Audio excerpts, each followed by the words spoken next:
नमस्कार, जय हिंद, जय महाराष्ट्र. माझं नाव ललित सचिकांत पगारे, सामान्य नागरिक, आपल्या कल्याणचा कल्याणकर.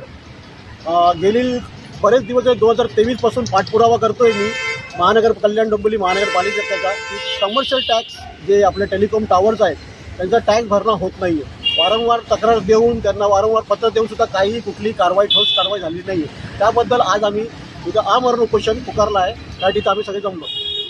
किती टॅक्स टोटल बाकी आहे? अराउंड आम्ही जेवढं टॅली केलं तेवढं 600 करोड प्लस टॅक्स बाकी आहे. किती वर्षापासून आहे हे? आम्ही 2000 पासून माहिती अधिकाऱ्यामध्ये माहिती मागितली, तेव्हापासून आतापर्यंत 600 प्लसचा आकडा आहे. 600 प्लस. टोटल एकूण किती टॉवर आहेत कल्याण महापालिका क्षेत्रात? महानगरपालिकेच्या हद्दीमध्ये आम्हाला अराउंड टॅक्स जे प्रॉपर्टी टॅक्स असतात त्यामध्ये 4,500 टॉवर्सचे आम्हाला प्रॉपर्टी टॅक्स नंबर दिले. कुठली कंपनी आता सर्वात जास्त कुठल्या कंपनीचं बाकी आहे? सर्वात जास्त सुयोग टेलिमॅटिक्स, इंडस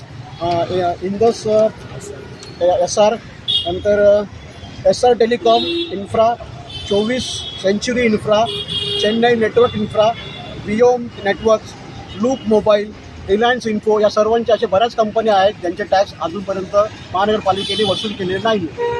आपण काही महानगरपालिकेच्या संबंधित अधिकाऱ्यांना सांगितलं की आम्ही असं वारंवार त्यांना बरेच पत्र दिले, स्मरणपत्र 1 दिला, 2, 3, 4 असे बरेच पत्र दिले, पण आम्हाला फक्त वेळ दिला गेली. आम्ही बरेच वेळा भेटीसाठी गेलो पण साहेब बिझी आहेत, वेळ लागेल असं सांगून त्यांनी आम्हाला मीटिंग वगैरे काही दिली नाही. त्यामुळे आम्हाला या उपोषण करायची दुसरा कुठलाही पर्याय उरला नव्हता. आता सकाळपासून कोणी अधिकारी आलाय का आपल्याकडे? अजूनपर्यंत कोणच आलेलं नाही आहे. तर आपलं उपोषण कधीपर्यंत चालेला असं? जोपर्यंत पूर्ण टॅक्स वसूल होत नाही, हा जो आकडा आहे 600 करोड प्लसचा, जोपर्यंत होत नाही तोपर्यंत आम्ही इथं आमरण उपोषण करणार, माघार घेणार नाही.